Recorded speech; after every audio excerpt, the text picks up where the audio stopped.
Sir का आज हम डिस्कस करेंगे एचआर का एक इम्पॉर्टेंट टॉपिक है जिसको हम कहते हैं टाइम मैनेजमेंट। और टाइम मैनेजमेंट ये क्या चीज़ है, जैसे कि नाम से जाहिर है कि ये मतलब इस ये टाइम मैनेजमेंट इसमें बेसिकली जो चीज़ें आती हैं ना, उसमें क्या होता है कि आपकी जो एम्प्लॉयज़ हैं, एम्प्लॉयज़ में आपके लेबर भी आती हैं, नॉन लेबर स्टाफ भी इसमें आता है आपके एम्प्लॉयज़ में।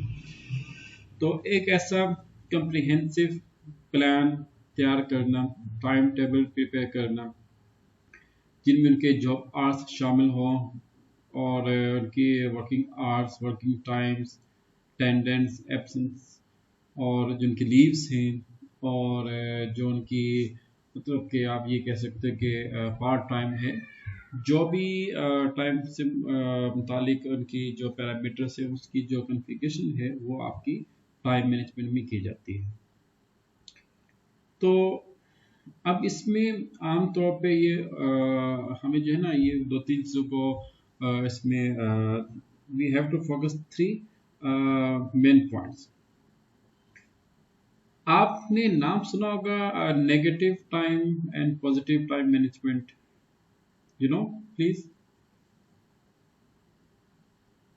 सर बस आई थिंक वो यही है कि नेगेटिव टाइम मैनेजमेंट मतलब जो टाइम ठीक से मैनेज ना किया जाए, पॉजिटिव टाइम मैनेजमेंट यही है कि टाइम ठीक से मैनेज किया जाए। ओके ओके ओके ओके, बिल्कुल आप ठीक है, लेकिन एससीपी के अंदर इसमें हम थोड़ा सा इसको ना इस तरह से लेके आएंगे। जो positive time negative time time period है ना, वो आम तौर पे जो नॉन लेबर्स है उनके लिए इस्तेमाल की जाती है, और जो पॉजिटिव टाइम है ये वर्कर्स के लिए इस्तेमाल की जाती है, वर्कर्स लेबर्स। अब सवाल ये पैदा होता है कि ये इनके लिए क्यों इस्तेमाल किया जाते हैं। एक चीज़ प्लीज़ नोट कीजिएगा, कोई भी ऑर्गेनाइजेशन हो तो आमतौर पे इंडस्ट्री की अगर हम बात करें तो उसमें क्या होता है कि आपके जो प्रोडक्शन डिपार्टमेंट है ना ये बहुत ज़्यादा मैटर करते हैं। क्योंकि आपकी कंपनी जो है, आप पेप्सी की एग्जांपल ले लो, किसी माटा नेशनल कंपनी की अगर आप एग्जांपल लें तो उन तमाम कंपनीज में जो बेसिक जो उनकी जो एक इम्पोर्टेंट जो डिपार्टमेंट है वो प्रोडक्शन डिपार्टमेंट का होता है। प्रोडक्शन डिपार्टमेंट अगर आपके ज़रा से भी फ्लक्चुएट कर जाए ना तो आपका सेल्स, आपकी परचेज, आपकी इन्वेंट्री, तमाम चीज़ें जो है डिस्टर्ब हो जाती हैं। ऐसे ही मिस्टर बात। जी सर। ओके, तो इसके लिए हम एक ऐसा टाइम शेड्यूल करते हैं, कि मतलब कि बहुत सी कंपनी जो है वो 24 आवर्स भी चलती हैं। और कितना आपने फॉर एग्जांपल कि आपके जो प्रोडक्शन डिपार्टमेंट है, और प्रोडक्शन डिपार्टमेंट के डिफरेंट डिपार्टमेंट्स आते हैं, जैसे कि अगर हम अपनी कंपनी की एग्जांपल लें, we are manufacturing of beverages product. तो बेवरेजेस प्रोडक्ट में we have 5 plants, boiling plant है, मिक्सिंग प्लांट है, फिल्ट्रेशन प्लांट है, फिलिंग प्लांट है, पैकेजिंग प्लांट है, वी हैव डिफरेंट प्लांट्स। और हर प्लांट में अगर हम 500 लेबर्स को इंगेज करते हैं तो we have almost 2500 labours.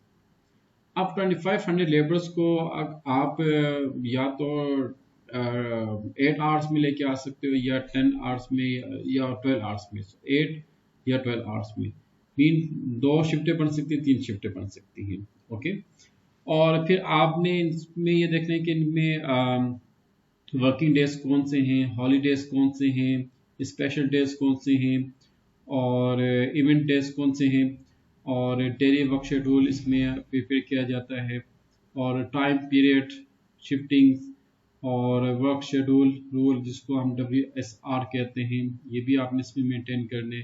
Attendance कैसे आपने मतलब अटेंडेंस, आजकल तो बायोमेट्रिक सिस्टम है ना, मतलब कि आप जब भी जाएं तो थंब इम्प्रेशन के जरिए आपकी अटेंडेंस जो है वो आजकल बहुत ज़्यादा इस्तेमाल किया जा रहा है। और फिर उसके बाद जो टाइम कांस्टेंट है कि आपने कंट्रोल पैरामीटर्स कौन कौन से यूज़ करने हैं, काउंटिंग रूल्स आपने कौन कौन से यूज़ करने। काउंटिंग रूल्स क्या होते हैं, can you tell me please. Sir accounting. नहीं, काउंटिंग काउंटिंग, जी जी COUNTING, सर। काउंटिंग। हाँ, जैसे काउंटिंग रूल्स। या क्या होता है काउंटिंग रूल? उस पे यही देखा जाता होगा ना, एम्प्लॉयज का जो टोटल काउंट है वो कैलकुलेट किया जाता होगा कि नो कितने नो नो बंदे आ रहे हैं और I am not accounting, I am just asking count, count करना ये है ना, मेरे कभी उसमें काउंट कर, काउंटिंग मोस्ट ठीक ठीक सर। इम्पोर्टेंट, ये हर जगह पे मसले होते हैं इसके ना। अच्छा, ये ठीक है। बेसिकली यू नो कि मतलब कि जैसे कि आपके ऑर्गेनाइजेशन में भी ऐसा होगा कि आप जो है ना एक पैरामीटर कहते हैं भाई, एक तो फॉर मतलब ऑफ डेज होते हैं ना जिसको आप हॉलीडेज कहेंगे, मीन टू से कि नॉर्मल जो वर्किंग डेज होते हैं वो हैं 26 वर्किंग डेज पर मंथ, ऐसे ही 26 वर्किंग डेज। सर जी सर। तो 26 working mean to say के 30 days in a month, and 4 days are holidays in a month, and company organization allow at least 3 sick leaves per month, 3 sick leave, 2 sick leave per month, or 1 sick leave per month, just like that। एक rule एक आप बनाते हो, you know, इसको हम कहते हैं counting rules कहते हैं। Okay, okay sir. अगर आपने 2 डेज का एक सिक, 2 डेज सिक लीव आपने परमिशन कर दी, उसके बाद अगर कोई करता है ना तो आप क्या काम करते हो, उसकी जो सैलरी है वो डिडक्शन में आना शुरू हो जाती है, ऑटोमेटिकली आपने ये सारा पैरामीटर को एडजस्ट करना होता है, राइट। Yes sir. अच्छा, उसके बाद टाइम एवेल्यूशन, कि एम्प्लॉयज ने कितना काम किया, मतलब कितने उसके, आप पहले तो आप ये देखते हो कि आपने कितने आवर्स उसको अलाउ किया, फिर कितना उसने काम किया, और फिर उसके बाद जो है उसकी सैलरी जो है वो आप मेंटेन करते हैं। तो एक कंप्लीट तरतीब से हम लोग अल्हम्दुलिल्लाह एससीपी के जो एचसीएम की जो लर्निंग है उसको हम जरा फोकस करें कॉन्फ़िगरेशन सेटिंग की। अच्छा, फ्रंट एंड काफ़ी इजी है, और बस बैक एंड जो है ना वो थोड़ा सा लेंथी है, बल्कि काफ़ी लेंथी है। इसमें आमतौर पे मतलब बहुत ही जो माइनस माइनस से जो कॉन्फ़िगरेशन है वो भी परफॉर्म की जाती हैं। तो टाइम मतलब जब आप लेट से के you have to decide how many shifts in a day, 2 shifts हैं 12 आवर्स की, और 8 आवर्स की 3 शिफ्ट्स हैं, ये भी इसमें मैटर करते हैं। अच्छा, और जब आपने लेट से कि you have decided we have 3 working shifts in our day, तो आप क्या काम करते हो, 8 आवर्स की एक शिफ्ट जो है वो आप उसको इम्प्लीमेंट करते हैं, और उसमें 30 मिनट्स का एक ब्रेक टाइम भी होता है, क्योंकि अब ऐसा तो नहीं मतलब कि एम्प्लॉयज़ को आप बस 8 घंटे उसमें लगा के उसमें इंगेज किए जाएं, तो उसमें जो है 8 आवर्स का वो भी होता है, एक टाइम पीरियड भी होता है। अच्छा, अब यहाँ पे एक काफ़ी टेक्निकल पॉइंट है, क्योंकि इसी के ऊपर एक केस आया था लास्ट ईयर, जो कि अल्हम्दुलिल्लाह हमने उसको परफॉर्म किया। वो केस ये था, HR डिपार्टमेंट को जो है ना वो लिंक किया गया था प्रोडक्शन डिपार्टमेंट और प्लांट मेंटेनेंस डिपार्टमेंट में, कि आपने ये देखना है कि भाई आपके पास कितने आपके पास कितने प्रोडक्शन डिपार्टमेंट हैं, फिर उनके सब डिपार्टमेंट्स कितने हैं, फिर उनके फंक्शन लोकेशंस कितनी हैं, फिर उनके इक्विपमेंट्स कितने हैं, और प्रोडक्शन में कितने लेबर्स इंगेज है, मेंटेनेंस में कितने लेबर्स, कितने इंजीनियर्स इंगेज है, उनको आपने कितना टाइम उनको आपने अलाउ किया हुआ है, उनकी पर आवर कितनी वेज कितनी है, और ऑटोमेटिकली आप मतलब देखें, लेट से कि आप अगर पेप्सी की अगर आप बात करते हैं, तो पेप्सी इज नॉट लोकल और स्मॉल और medium, it's a huge organisation. इसके तो आई थिंक मतलब कि एक डिपार्टमेंट के तो 20 सब डिपार्टमेंट्स बने होंगे, और हर सब डिपार्टमेंट्स के अंदर कम से कम 1,000 तो लेबर्स में काम करे होगी।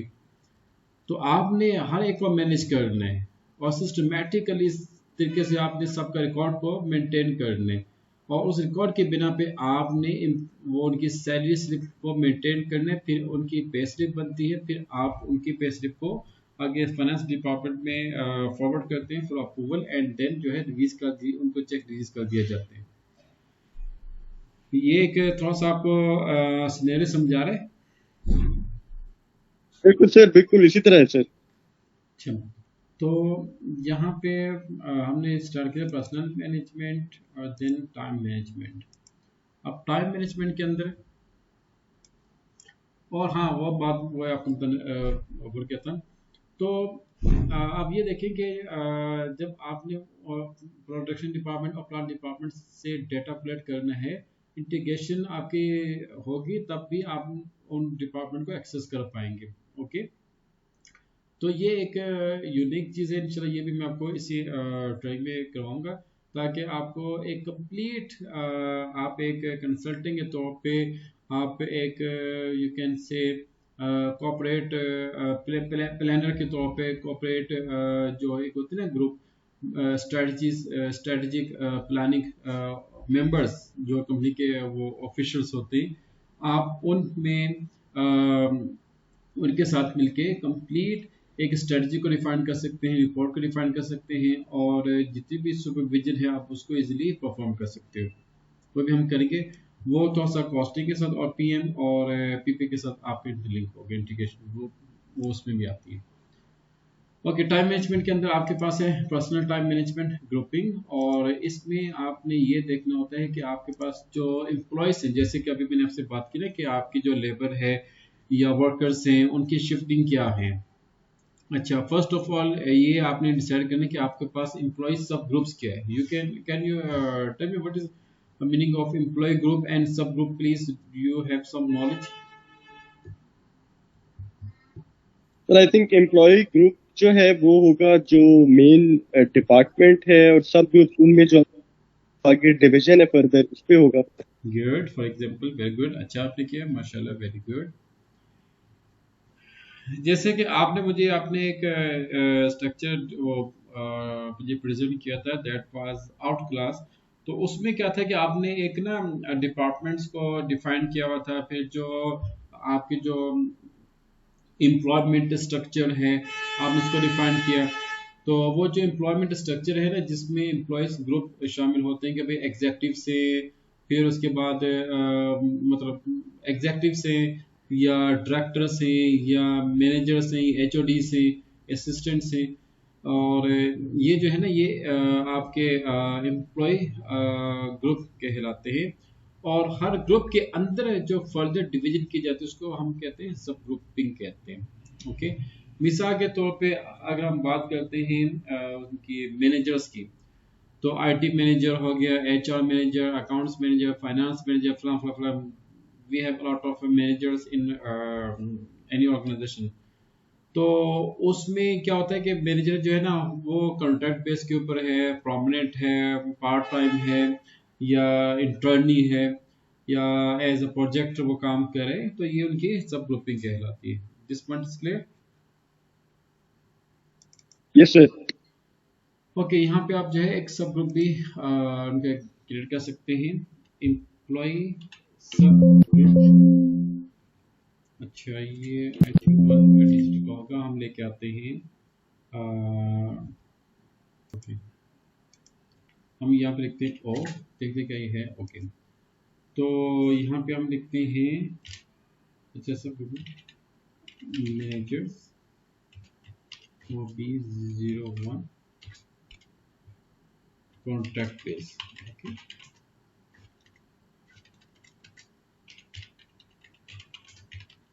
आप मतलब परमानेंट भी क्रिएट कर सकते हो, you can create a lot of sub group in this option.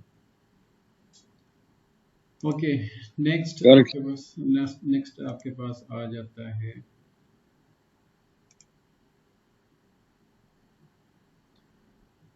different names of day grouping for time wage type। Time wage type selection, ये क्या होती है time wage type selection?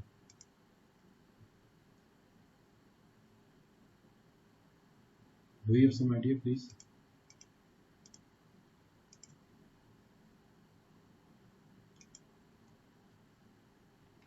Day, time, अच्छा, day grouping time,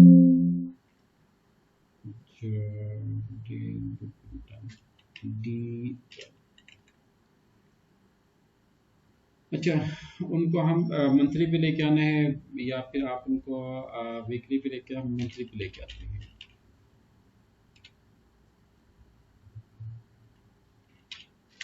monthly contract, जो contract base पे होते हैं उन और जो परमानेंट होते हैं इनमें काफ़ी ज़्यादा डिफरेंसेस होते हैं, क्योंकि जो परमानेंट उनमें काफ़ी ज़्यादा इंसेंटिव्स प्रोवाइड किए जाते हैं।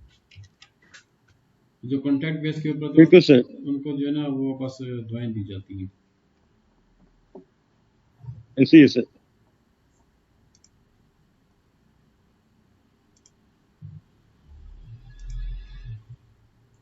अच्छा, रोल ग्रुप, अब ये क्या है, ये तो सामने देखना है कि define names for time wage type selection role group. अच्छा, ये क्या होता है?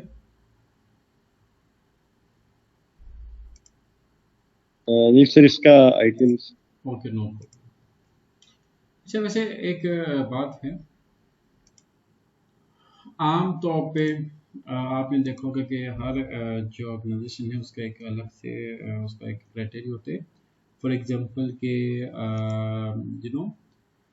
पब्लिक सेक्टर में क्या होता है, पे स्केल एक उनका ना क्राइटेरिया होता है। अब उसका क्या उसे कहते हैं, सैलरी का या वेजेस का जो है वो मतलब कि पे स्केल के ऊपर होता है कि बेसिक पे इतनी होगी, हाउस रेंट अलाउंस इतना होगा, ये होगा वो होगा, उसमें पर्क्स जो है वो आपको इंसेंटिव जो है प्रोवाइड किए जाते हैं। तो प्राइवेट सेक्टर में आम तौर पे मतलब क्या होता है कि वहाँ पे बेसिक पे, मतलब जो पब्लिक सेक्टर का होता है ना एक वेज टाइप, वो प्राइवेट सेक्टर में नहीं होता, ऐसे ही ना। ऐसे ही है सर, बिल्कुल। तो और उसके अलावा क्या होता है कि प्राइवेट सेक्टर में टाइम एक इम्पॉर्टेंट एलिमेंट होता है, जबकि पब्लिक सेक्टर में टाइम इम्पोर्टेंट एलिमेंट नहीं होता। पाकिस्तान की जो है बात करो, क्योंकि हमने भी काम किया पब्लिक सेक्टर में, बिल्कुल सर, इसी तरह अल्हम्दुलिल्लाह वी नो बेटर कि वहाँ पे क्या होता है कि मतलब कि सुबह जाएं, लेट जाएं, दोपहर को जल्दी से वापस आ जाएं। मतलब कि 5 बजे का ऑफिस टाइम होता है तो माशा से 2 बजे जो है ना हमने मतलब कि ऑफिस में मतलब क्या मतलब तो ये डिफरेंट टाइप्स होती हैं। ओके, तो हम यहाँ पे ऐसे लेके ही है आते सर, बिल्कुल। हैं ग्रुप ओ, और यहाँ पे उसको लेके आते हैं पे स्केल पे ले लेते हैं। चलो, पे स्केल बेस B0।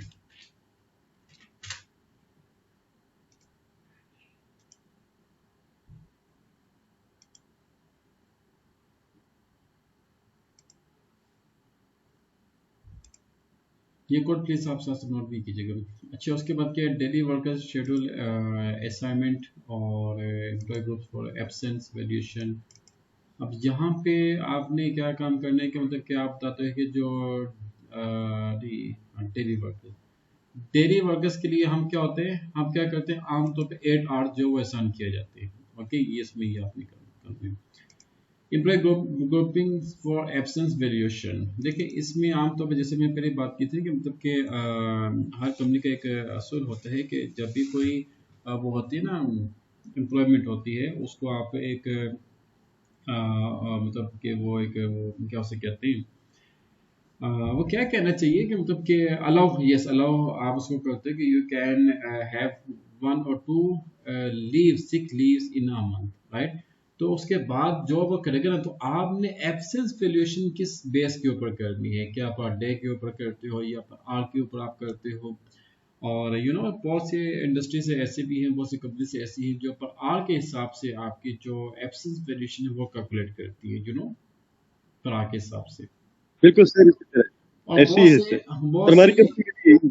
या बहुत सी कंपनीज ऐसी हैं जो प्रोजेक्ट बेस, टास्क बेस आपकी एब्सेंस वैल्यूएशन को काउंट किया जाता है।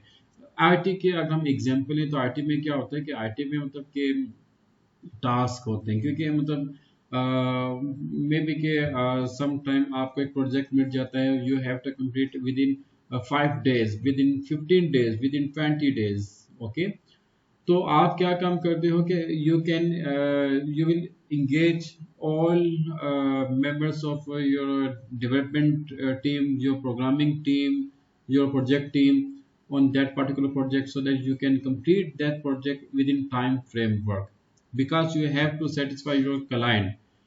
तो अब इसमें एब्सेंस की तो सवाल ही नहीं पैदा होता ना। अगर कोई 2-3 दिन में छुट्टी में चला जाए तो आप क्या करेंगे? आप उसके पास से आके हिसाब से तो नहीं कर सकते ना, ऐसे ही। बिल्कुल सर। तो ये मतलब कि कंपनी टू कंपनी वेरी करता है कि आपने एब्सेंस एवेल्यूएशन किस बेस के ऊपर कंसिडर करनी है। ओके, अच्छा, time determination, group time determination भी, जैसे कि अभी मैंने आपसे वही बात की कि मतलब कि आपके पास एक प्रोजेक्ट आ जाता है और उसका टाइम आप बताते हो कि 10 डेज, 20-15 डेज। इवन के जो मल्टीनेशनल कंपनी से ना, इनका भी टाइम डिटर्मिनेशन एक मैटर इसलिए भी करते हैं कि जो आपकी होती है ना प्रोडक्शन होती है, लेट्स से कि 3 शिफ्ट्स में या 4 शिफ्ट्स में, तो उनमें जो वर्कर्स हैं उनको बकायदा एक वो दिया जाता है, एक वार्निंग दी जाती है कि भाई during this time you are not allowed to go everywhere without information, without inform to your supervisor. मिसाल के तौर पे पाकिस्तान में तो ये इतना खास नहीं, लेकिन अमेरिका में, यूरोप में आप देखें तो वहाँ पे जो ना वेयर हाउस मैनेजमेंट एक बहुत बड़ा उनका एक सेगमेंट है, वेयर हाउस। इवन कि आप अमेजोन के एक एग्जांपल हम लेना, तो इसमें क्या होता है कि जो ड्राइवर्स होते हैं ना, ये इनके जो जॉब है बहुत टफ जॉब होती है, क्योंकि ज़रा सी भी इनकी नेग्लिजेंस आ जाए तो इनका मतलब काफ़ी ज़्यादा लॉस भी हो सकता है कंपनी का। जब जो ड्राइवर्स होते हैं जो हैवी ट्रेलर्स को कैरी करते हैं, उनकी लॉजिस्टिक्स के ऊपर फोकस किया जाता है। तो यहाँ पे टाइम बिल्कुल सर। पे मतलब कि आप एडजस्ट करते हैं कि मतलब कि ऐसी जॉब के लिए जो उनकी वर्किंग आवर्स हैं, आमतौर पर उनको 6 वर्किंग आवर्स दिए जाते हैं, ताकि वो अपनी नींद को भी पूरा कर सके और अपने आप को एनर्जेटिक भी रख सके। ये भी company to company policy, company to company matter करती है। अच्छा, क्वार्टर टाइम सिलेक्शन रूल, ये भी मतलब वही आ जाता है कि आपने अगर प्रोडक्शन में प्रोडक्शन डिपार्टमेंट है, प्लांट मेंटेनेंस डिपार्टमेंट है, तो उसमें क्या होता है कि मतलब कि आप देखें, एक लेबर है जिसने 8 घंटे कंटिन्यूसली मशीन के ऊपर काम करके प्रोडक्शन को, मैन्युफैक्चरिंग को कैरी ऑन करने हैं। आप एक मेंटेनेंस डिपार्टमेंट का मैकेनिकल है या मैकेनिक है, या वो इलेक्ट्रिकल इंजीनियर है, या कोई भी आप उसको नाम दे सकते हैं, तो वो हर टाइम इंगेज नहीं रहता, ऐसे ही ना। अब जैसे कि आपके यहाँ जी सर। माशाल्लाह से वो सॉफ्टवेयर इंजीनियर्स होंगे, या मतलब कोई भी टेक्नीशियन, तो डेफिनेटली होंगे जहाँ पे आपका सर्वर वगैरह यूज होते हैं। तो अब टेक्नीशियन तो बैठा होता है ना, मतलब कि उसका काम तो नहीं कि भाई हर टाइम मतलब वो काम करता है। जब उसको मतलब कि कोई फॉल्ट नजर आएगा तो उसने अपनी एक्टिविटी परफॉर्म करनी है। तो यहाँ पे हम ये देखते हैं कि ऐसी लेबर्स के लिए आप कौन सा टाइम फ्रेमवर्क यूज करते हो। तो ऐसी लेबर्स को आमतौर पे 12 आवर्स दिए जाते हैं, क्योंकि इनकी जो वर्किंग है ना वो कम होती है और इनकी सुपरविजन ज़्यादा होती है। अच्छा, नेक्स्ट है आपका वर्क शेड्यूल्स। वर्क शेड्यूल्स पे आमतौर पे डिफाइन किए जाते हैं, पब्लिक हॉलीडेज इसमें डिफाइन किए जाते हैं। तो अच्छा, इसमें ना एक 3 आप नजर आएंगे, फैक्ट्री कैलेंडर है, हॉलीडे कैलेंडर है, एंड पब्लिक हॉलीडेज। इन 3 हमारे पास ऑप्शन है।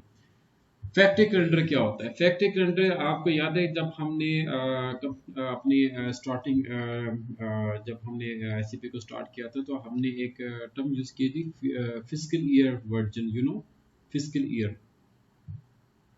बिल्कुल सर। फिस्कल ईयर में हमने ये डिसाइड किया था कि भाई हमारा जो फिस्कल ईयर कौन सा होना चाहिए, जैन टू दिसंबर हो, या कोई भी कस्टमाइज आप एक फिस्कल ईयर को मेंटेन कर सकते हो। तो फैक्ट्री कैलेंडर अगर तो आपका वो होगा ना, क्या उसे कहते हैं, या क्या कहते हैं, जनवरी टू कैलेंडर ईयर। अगर आपका फिस्कल ईयर कैलेंडर ईयर है तो आपका फैक्ट्री कैलेंडर भी सेम रहेगा। अंडरस्टूड? बिल्कुल सर, बिल्कुल।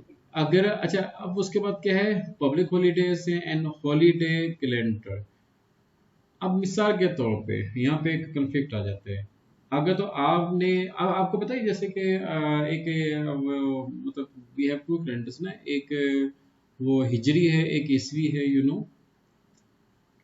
तो जी इसमें सर, मतलब कि, बिल्कुल। हाँ इसमें मतलब आप ये कंफर्म नहीं कर सकते कि भाई मतलब कि रमज़ान हॉलीडेज, ईद हॉलीडेज, हज हॉलीडेज, और बाकी जो मतलब वो इवेंट्स आते हैं उनके कौन कौन से हॉलीडेज आपने सेलेक्ट करने हैं, तो यहाँ से आप जो है उनको सेलेक्ट कर सकते हो। पब्लिक हॉलीडेज चेंज, जहाँ पे कौन कौन से पब्लिक हॉलीडेज आते हैं वो आप उनको एक कैलेंडर के तौर पे एडजस्ट कर सकते हैं, भाई ये एक साल के हॉलीडेज होंगे। जैसे कि यहाँ पे माशा से दिवाली लिखा हुआ है, पता नहीं क्या कुछ लिखा हुआ, इंडिपेंडेंस है, फला फला फला है, and you can add from this option. अच्छा, फिक्स डेट है और डिस्टेंस ईस्टर है, फ्लोटिंग पब्लिक हॉलीडेज। फ्लोटिंग जो है मतलब क्या आपको पता है कि आप जैसे कि ईद उल फितर, वो हर साल चेंज होती रहती है, वो फ्लोटिंग में आ रही होती है। एंड क्रिसमस जो है वो ऑलवेज थर्ड कब आती है, 25 दिसंबर को आती है। This point is clear. Agreed sir, बिल्कुल। अच्छा, नॉन ग्रेंटेड कब आता है, कोई पता नहीं कब आते हैं। यहाँ पे हम लिखते हैं रिलीजियस डिनोमिनेशन, ये इस्लाम है, इस्लाम।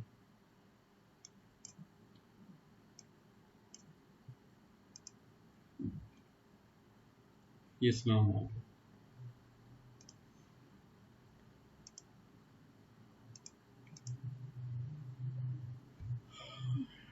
Ordinary holiday, ordinary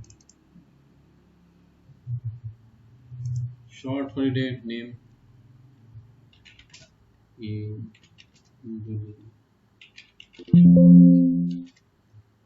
Fitr.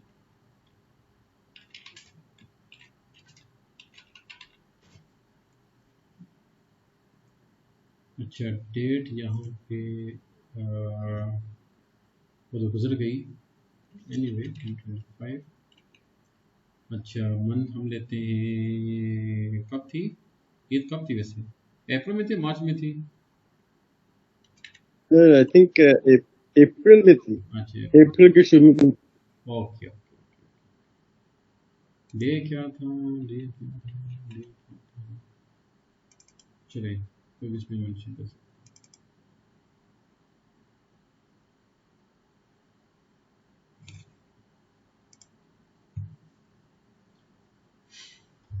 Specify a day.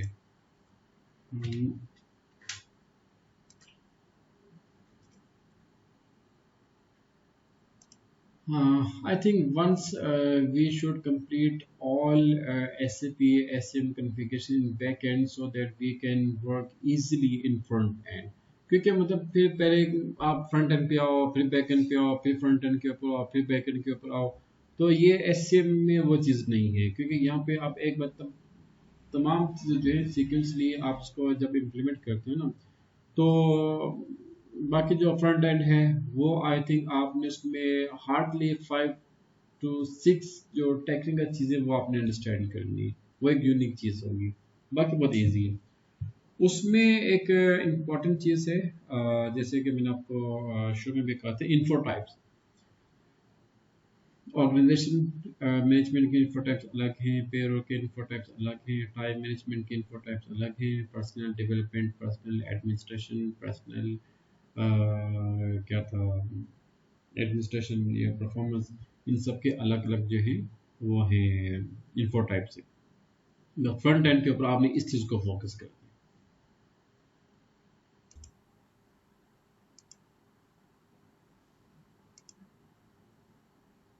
ये I think we have edited.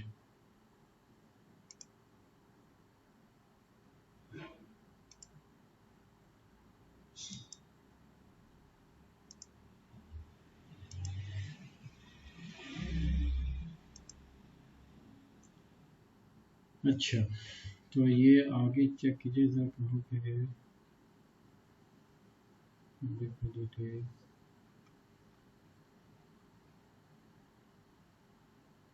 holidays was entered. Anyway, if we have entered public holidays और यहाँ पे ईद ई कहाँ पे है एनीवे आप इसको लेटर ऑन प्लीज चेक कीजिएगा. Okay sir.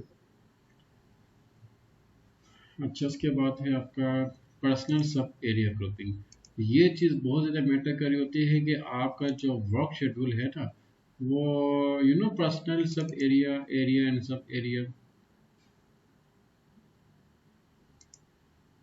देखिए जैसे कि अगर हम बात करते हैं मल्टीनेशनल कंपनीज की, तो मल्टीनेशनल कंपनी जो है वर्ल्ड वाइड इनकी ऑपरेशंस जो है वो चल रही होती हैं. तो डिफरेंट कंट्रीज के डिफरेंट जो है ना वो टाइम फ्रेमवर्क होता है. और मतलब जैसे कि पाकिस्तान में संडे है, दुबई में फ्राइडे फॉर एग्जांपल. तो इस तरह का मतलब कि डिफरेंट कंट्रीज को डिफरेंट रीजन्स को हम कहते हैं personnel sub area. Okay. Okay sir. Daily work schedules, define break schedules. और ये बहुत सिंपल से कि आपने ब्रेक टाइम मतलब कि कब से कब तक लेके आनी है, वेरी सिंपल. और हाँ, बात कर ऐसा होता है कि ब्रेक टाइम जो है ना ये पेड टाइम होता है. ये एक मजे की बात है. फॉर एग्जांपल के if labour work in an organization for 8 hours and he is given 40 to 50 or 60 minutes as a break. and तो उसमें क्या होता है कि वो जो ब्रेक टाइम उसको दिया जाता है ना, तो वो भी उसका वो होता है पेड टाइम होता है. बिल्कुल सर, इसी तरह. बिल्कुल. अच्छा, तो ये भी आप मतलब डिफाइन कर लीजिएगा. और बाकी इसके अलावा पीरियड वर्क शेड्यूल, और ये तो डेली आकर ना ये पीरियड टाइम कब से स्टार्ट करना है और किस मंथ से स्टार्ट करना है, किस डे से स्टार्ट करना है. तो ये भी मतलब कि वो डिफाइन कर सकते हैं. अच्छा, उसके बाद क्या है यहाँ पे वर्क डे टाइप्स हैं, वर्क शेड्यूल्स हैं. आई थिंक बाकी काफ़ी इजी है. अच्छा, time data recording and administration. अच्छा बॉस का ऐसा होता है कि इसमें ना जैसे कि आप ये देखते हैं कि एक तो अच्छा यहाँ पे जो है ना 3-4 चीज़ें आपने फोकस करनी है. एक how many work hours you have assigned to your employee, your labor, number one. Number two, how many standard hours your employee has been performed. मतलब कि आप इसको जो मतलब आवर्स दिए हैं स्टैंडर्ड, भाई आपने वीक में मतलब 70 आवर्स काम करने हैं, जितने भी आवर्स काम करने हैं मंथ में उसके 500 आवर्स आ जाते हैं. तो क्या उसने इतने आवर्स को परफॉर्म किया या नहीं किया. अच्छा, फिर उसके बाद उसकी एब्सेंसेस कितनी है और फिर उसका ओवर टाइम कितना है. बहुत से एम्प्लॉय क्या करते हैं, ओवर टाइम का भी वो कर रहे होते हैं, तो उनको वो भी अलग से पैकेज दिया जाता है. ओके. अच्छा, ये आमतौर डिफरेंट पर्सनल एरिया फॉर ये हमने डिफाइन किया नहीं किया.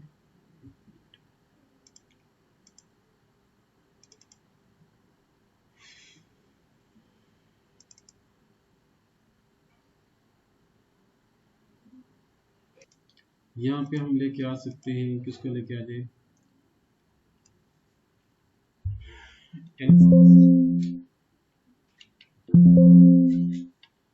ये नंबर इसमें आएगा.